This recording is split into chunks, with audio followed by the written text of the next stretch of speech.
Hi everyone! In this video, I would like to talk about 7 habits that keep me healthy, especially over the age of 60, and that I think just form a really good kind of ritual in my life. If you're new here, my name is Reina and this is Small Retired Life, and on my channel we talk about all things that pertain to living a small but meaningful life, and will appeal to anyone who is over 50, 60, 70, 80, or any age. So welcome here if you're new. The first healthy habit that I do for myself every day is I set a timer for 10 minutes. And during that 10 minutes, I focus on a task. Now that could be cleaning my kitchen, or decluttering something, or writing some ideas for YouTube videos. It could be any kind of a task. It could be journaling. Essentially, what I'm doing is I'm setting off or blocking off a portion of time, a very tiny portion of time, to focus on one task. I find this is so beneficial in so many ways. First, it allows me to actually achieve something, or at least start achieving something. It focuses me, and it makes me feel good when I accomplish my task after that 10 minutes. Quite often, that 10 minutes actually turns into more than 10 minutes if I'm really enjoying myself. It's kind of like, when you go exercise and you don't really want to, but once you get started, it really feels good and you're glad you did it. So this is the same thing. Now, some of you might say, but Reina, you're retired, so why on earth would you impose this type of, scheduled activity into your day and feel like you have to do it? And honestly, I think it's because I did spend about 3 years of retirement where I imposed nothing on myself. And I found myself, getting bored because I really wasn't doing very much. It was great at first, but it kind of wore thin. Secondly, I don't think I would have ever started my YouTube channel if I hadn't instituted a timer. I think what I did, like at the beginning, I set a timer for 10 minutes and it was about, check to see what kind of equipment you have to do a YouTube channel. What is available to you right now? And so I would set 10 minutes on my timer and I would go through all my electronics and see what was there. Eventually, that's how I arrived at having this YouTube channel. I needed to actually set off or portion off a block of my day, a tiny little block, and just devote that to something specific. I just think that we are such creatures of schedule, and we actually do benefit from having a little bit of scheduled activity in a day. I think it focuses us. It allows us to achieve something, and I believe it lowers our stress level.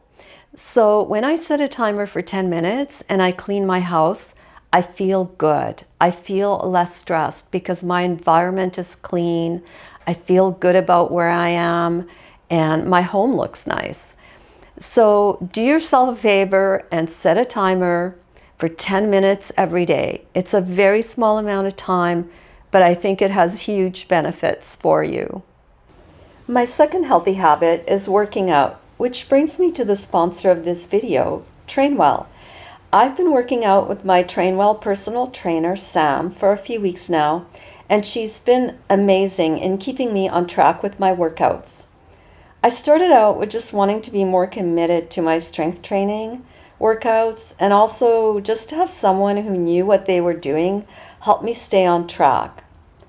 I had been doing some strength training, but I was pretty inconsistent and I wasn't sure what exercises were actually right for me. I really enjoyed working out with dumbbells, and I wanted a program that would help me make progress in my fitness journey. It's really easy to get started. You just fill out a questionnaire where you basically set out some information about yourself, what your goals are and what kind of things you enjoy or don't enjoy in your workouts, or any limitations that you might have. You're then matched up with a personal trainer that fits your profile. I then had a video call with my trainer Sam, where I was able to meet her and talk about the needs that I had for my fitness journey and what kind of things I enjoyed doing and what I was looking to hopefully get out of my program. Yeah, I'll have access to the weights. Sam then developed a program specifically customized for me. She keeps my workouts fun, but challenging at the same time. She also knew that I was going to Australia for 2 months and was not going to have my dumbbells. I basically had one kettlebell available to me, and so she developed a program that I could do while I was traveling with my kettlebell. My favorite part of the app is how clearly the exercises are demonstrated. If something is too hard for me to do, my trainer Sam can always give me an alternative to a specific exercise. Staying consistent with fitness training can be a challenge, but Sam keeps me on track, and my TrainWell app tells me when my workouts are scheduled, so I don't even have to think about it. If you want to work out like me, just take the quiz to find your perfect trainer and get 14 days of free training by following my personal link, go.trainwell.net/smallretiredlife, which is in the description below. The third healthy habit that I urge you to practice is to read something every day. Set yourself a goal of even just 10 pages. Reading is critical to mental health and to brain health. Read any study on Alzheimer's and dementia, and you will see that it suggests that we keep our brain active, and reading is a good way of doing it. Also, I have to say, when one is retired, there is this tendency to live in your isolated little bubble. You just don't see as many people.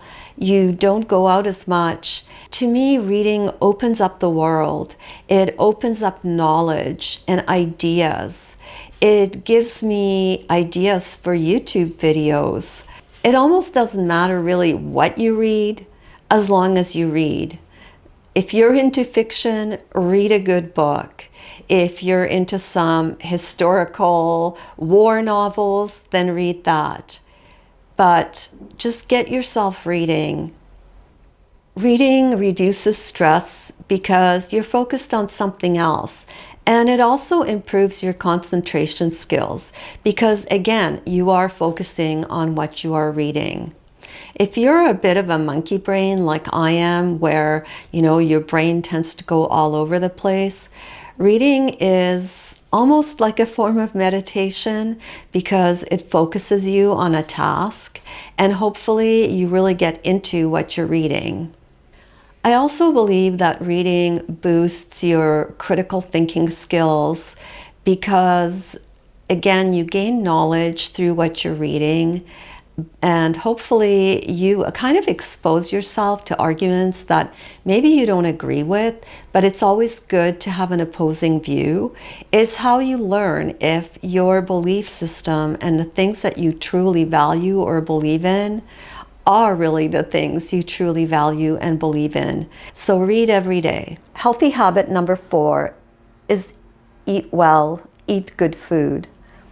Focus on a nutrient-dense diet that comprises some lean proteins, lots of fiber, fruits and vegetables, and some healthy fats like omega-3s. I think it's critical, especially as you age, to maintain your diet. And if you haven't had a good diet in the past, focus on it even more as you're getting older. Good diet is really important for brain health. It's also important for skin health. If you often notice people that are older who have sallow skin or unhealthy looking skin, quite often it's because they're not eating a good diet. Avoid processed foods. They're really high in salt, really high in sugar, and have a tendency to make you gain weight. I'm traveling right now in Australia, and it's been really hard maintaining a healthy diet because when I first got here, it was so hot. And coming from Canada, I wasn't used to the heat and I wasn't really hungry, so I wasn't eating right. Then I got really sick, so I didn't eat. It was just bad. And then trying to get back on schedule was a bit of a task. So now I focus on eating very simple foods, but foods that are really good for me. Like in the morning, as an example, I'll have some yogurt with fruit and some muesli. And for lunch, I'll have a green salad with some kind of a protein on top. Often I'll have the same thing for dinner. Really good diets to follow are like the Mediterranean diet or the Paleo diet. They comprise foods that are low inflammatory. They are diets that are focused on eating whole foods instead of using processed foods. So eat healthy. Your body is a temple, and the better you treat it, the longer it's going to last and the better quality life you will have. Healthy habit number 5 might be a bit controversial, but it's to set yourself some deadlines.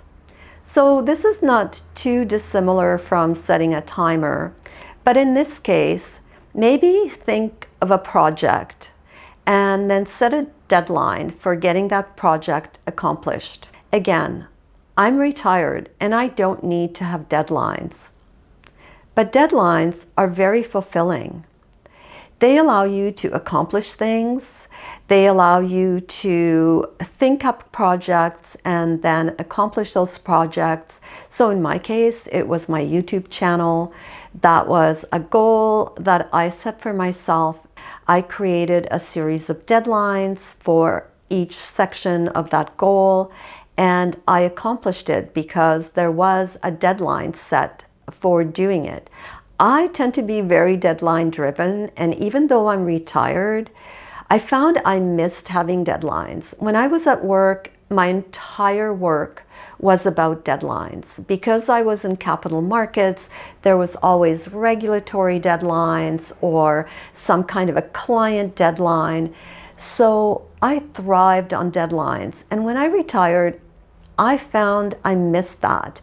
I found I missed the challenge of having a deadline and the stimulation of getting something accomplished by a timeline that I set for myself. So I urge you to give yourself a few deadlines, even if you are retired.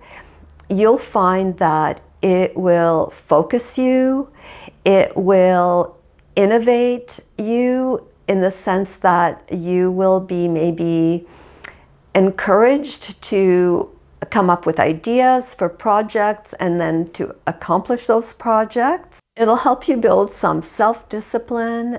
It will feel good when you accomplish your task. Even if you don't have to have a deadline, I definitely believe that there's some healthy values to imposing them on yourself. One of the reasons that people get often bored in retirement is because they get into that place where they feel they can just do whatever. And I think we as human beings are not necessarily programmed to be like that. For some of us, not all of us, I'm not, trying to generalize here. I'm only speaking by how I feel. But for some of us, deadlines form kind of a invigorating part of our day-to-day. So I suggest you try it. Set a goal and then set a deadline and see where you end up. Healthy habit number 6. Learn to take some calculated risks. I think when we get older, there's a tendency to become a lot less risk averse, and for good reason. For example, financially, if we risk a lot of money and something fails, we don't have as much time to recover from it. But there are some benefits to taking some risks, and there are definitely benefits to taking some calculated risks. First of all, it keeps your mind sharp. I think A critical key thing when you start to age is to work the brain. I know I've touched on that throughout this video, but I cannot emphasize it enough. Let me tell you, this is a personal thing because my mom passed away from Alzheimer's, or I should say from complications that were due to Alzheimer's. She suffered from a very severe case of Alzheimer's and lived actually many years with Alzheimer's. And so I've always researched all kinds of studies and writings and medical papers about how to mitigate symptoms of Alzheimer's. Over and over and over again, most of these studies talk about the fact that you need to keep your brain active. I think risk-taking to a certain level comprises that ability to keep your mind sharp, because it kind of puts you in that defensive mode. It's like when there's danger and your brain has to start thinking really, really hard as to how to get out of it. Except if you're, taking calculated risks, it means that you have actually thought about each and every step of whatever it is that you're going to do. At the end of the journey, there might not necessarily be a totally negative thing if you don't actually achieve a certain objective. So the risk isn't detrimental, but it could be, for example, that you've wasted a lot of time or something like that. But it's not necessarily detrimental to your health or your finances. So this could be something like starting up some kind of a side gig, like starting a YouTube channel, something that will involve a lot of your time and a lot of your energy and a lot of your focus. Your brain will have to work hard. You will have to learn new things. But if you don't actually accomplish it, you haven't really lost anything except for a lot of time. I just think it's good to go through that process of doing something that feels risky to you, or not even risky, maybe is not a good word, but scary, something that feels very challenging and uncomfortable. It could be something like training for a marathon, or I don't know, some kind of a competition, like if you join a team, or if you, let's say you get into powerlifting in your older age and you want to do a master's level competition. Something like that, where you have to work hard for it and you have to really put in the time and the energy. But if you don't accomplish it, it's more or less just a disappointment. And I think we can all live with disappointments, but the journey to get there is important and it's valuable for its own sake. I think doing some of these kind of scary things really adds a little bit of excitement to your life, kind of gives you something fun and challenging to do. I don't know, maybe I just like challenges, or I like to see if I can do something. But I find it very fulfilling when I try something hard and I manage to finish it. I did this nutrition diploma just slightly before I retired. It was a really hard program. It was a diploma in natural nutrition. Essentially, you wrote your board exam to be certified as a holistic nutritional consultant in the province of Alberta. Oh my goodness, it was so much work. And there were times when I wanted to quit and I was sitting there thinking, why am I doing this? I'm freaking out over things that I don't really need to freak out over. But I had started the journey and I really wanted to get through that program. I wanted to write that board exam and I wanted to pass it. And when I did, it felt so amazing. Not that I have any goals in being a nutritionist, but the whole process was so fulfilling. It really made me feel like I could tackle anything. And at the end of the day, it has helped me in doing some of my YouTube videos, especially about health and wellness, because in holistic nutrition, you look at the whole body and the whole mind in order to essentially have a holistic lifestyle. So try doing something scary or take a calculated risk. See how well you can do. Finally, healthy habit number 7, stop multitasking. For some reason, multitasking is like this virtue that, if someone can multitask, it's like this amazing thing. All of us have been programmed that being super busy is just the way to be. It used to be this badge of honor when I used to work, where if you talked to someone or you hadn't seen for a while and you were like, hey, how are you doing? Oh, I'm so busy. I'm doing this and I'm doing that and I'm doing this and I'm doing that. There really is no virtue in multitasking. I think the ability to actually take a task and focus on one task and get it done well is so much more beneficial to mental health than wasting time thinking about 10 different things and doing none of them really well and not getting any of them finished.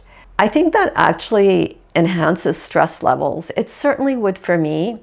I can multitask. I've had to do it when I used to work, but I don't like it. I would prefer to focus on one thing, appropriate a certain amount of time to that one thing, and only do that one thing, and then accomplish what I want to accomplish. Then move on to the next task.